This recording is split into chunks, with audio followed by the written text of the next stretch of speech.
went to a state grammar school in Bristol, and from there I went to Queen's College, Cambridge, to read English, and then I taught for a short time in the inner ring of Birmingham, and then I went back and did an MA in Victorian literature.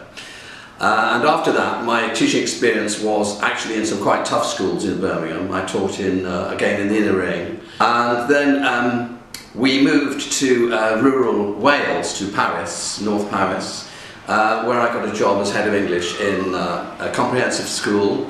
I was fortunate enough to be able to get 2 years secondment in the course of that period that I was in North Wales, and I went to Dhahran on the Persian Gulf, where I was teaching in an Arab school, private boys' school on the Persian Gulf. And the second year of my time there, I was made head of English, which I was quite pleased about. And then I moved from Paris to London in 2008, and I was fortunate enough to get a job in Lansdowne College in Bayswater, and I've been there for the last 9 years.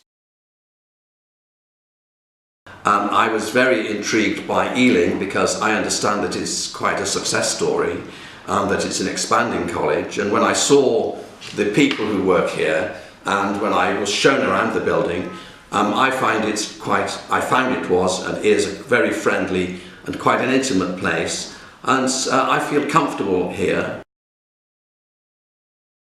I would like to feel that I would have a good relationship with students and that they would enjoy the subject and maybe go on to do it at tertiary level.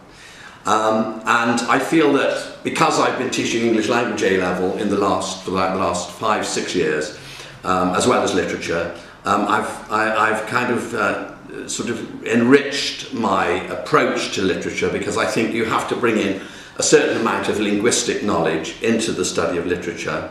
At the same time, if you're studying language, when I teach the language GCSE, I don't just get them doing past papers and give them, grammar exercises or things like that. I also read literature with students and poetry, because I think it helps them with their language scope and their hold on the language.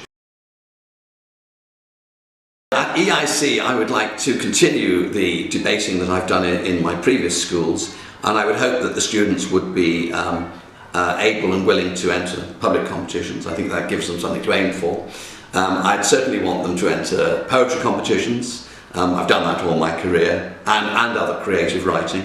And as part of that, perhaps a school magazine would perhaps be a stimulus to help to forward that.